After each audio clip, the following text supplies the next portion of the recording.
of Progressive Metal Workflows, where it is my mission to help you make better metal music. Today, we are going to be talking about using polymeters in progressive metal. This technique is a great addition to your writing toolbox and is useful in many different contexts. So you might be thinking, what is a polymeter? Well, simply put, a polymeter is the use of two or more different time signatures with the same tempo. Today, I'm sharing my voiced polymeters technique, using different instruments to play different parts in their own time signatures to create a unique feeling groove. What I love about this technique is you don't always know where parts are going to land because of the overlapping nature of this writing style. Furthermore, it's going to give it that complex feeling that is so prevalent in progressive metal. It's happening everywhere, and it's not that complicated to play.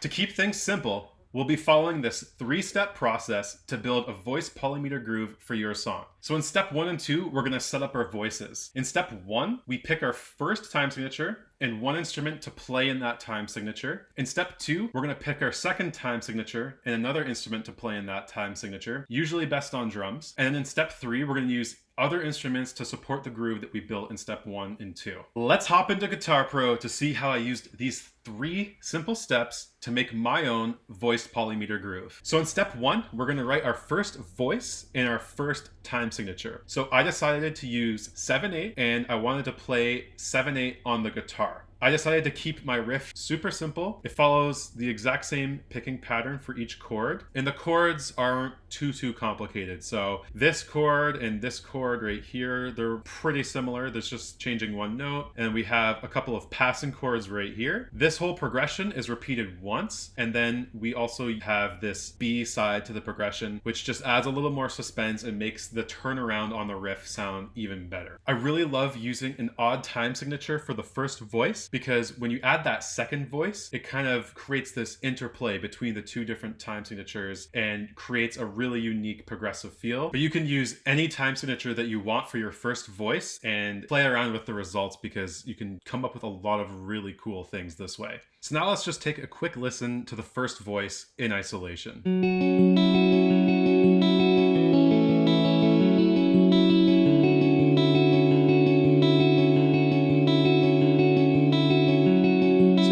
This voice by itself sounds pretty simple, and the progressive feel is just going to come in later when we add all the other parts into it.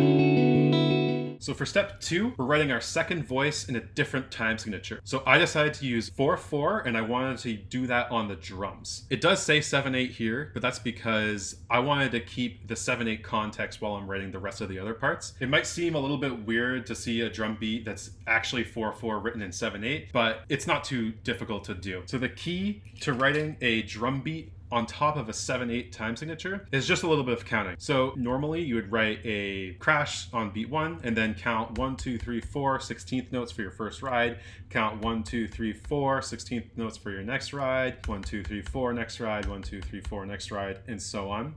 I like to just fill in 16th note rests everywhere because it makes it like so much easier to count things. And then for the kick drum, I just place the kick drum every 6 16th notes. So I go 1, 2, 3, 4, 5, 6. 1, 2, 3, 4, 5, 6 kick drum, 1, 2, 3, 4, 5, 6 kick drum, 1, 2, 3, 4, 5, 6 kick drum. And then that just sort of establishes some sort of regularity. But if we listen to this drum beat and count 4 on top of it, it'll count just like a regular 4/4 drum beat. So let's do it. 1, 2, 3, 4, 1, 2, 3, 4, 1, 2, 3, 4, 1, 2, 3, 4, 1, 2, 3, 4, 1, 2, 3, 4, 1, 2, 3, 4, 1, 2, 3, 4, 1, 2, 3, 4, 1, 2, 3, 4, 1, 2, 3, 4, 1, 2, 3. So you may have noticed when I was counting this, it actually doesn't end on the 4th beat of 4/4 when you get down here. When it loops around, we counted 3 on this beat. And that's actually okay, because that's what makes this voiced polymeter technique so interesting, because you never know where things are going to line up when the way you repeat things. And I think that makes this a really exciting technique. It's kind of like throwing paint on a wall and just kind of seeing where it lands. And sometimes it just ends up working really well. So you just gotta play around with it and have a lot of fun with it. It's also worth noting that the way that I counted out this 4/4 drum beat on top of a 7/8 time signature, you can do that with any instrument that you want. You need to have a little bit of patience when doing it, and you can use this on any instrument. Like this could be another guitar, this could be a bass, it could be anything really. So now that we have step 1 and 2 done, we've established both of our voices.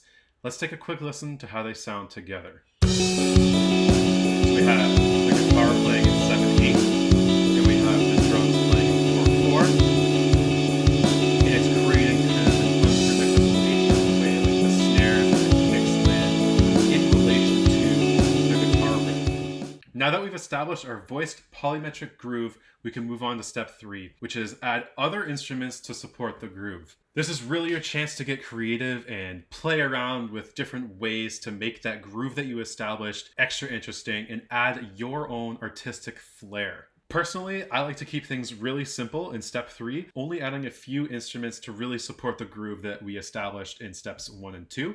But you can get really crazy with things here if you want. You could add an additional time signature. You could say, let's throw 5/8 on top of this if you really want. I'm sure that would produce really interesting results. But for today, let's dive into the specifics of how I supported this voiced polymetric groove. So for my step 3, I did 4 things to support the groove. I added a bass that follows the kick drum. So for example, here you can see these note changes follow the kick drum. I added cymbals to accentuate changes in the bass or the guitar chords. So these cymbals here line up with changes in the bass. This one lines up with the bass. This one lines up with the guitar. I added ghost notes on the snare. So this is a snare ghost note. There's another snare ghost note. And I added this lead guitar line. Each of these things isn't too complicated, and these 4 additional ingredients really add a nice layer of complexity and just kind of is like the cherry on top of that voiced polymetric groove.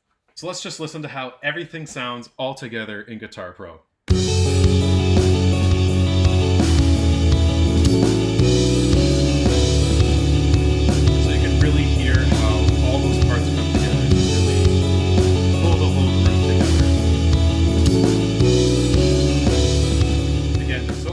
Hope that this video helps you get more creative when writing progressive music, and I really hope that you have fun with it. And I'd love to hear any examples of this technique. If you create any, please feel free to follow me on Instagram, drop a like, comment, any of that good stuff. And if you like this video and want to hear more from me, please like and subscribe. I have a lot of really exciting content planned for the future.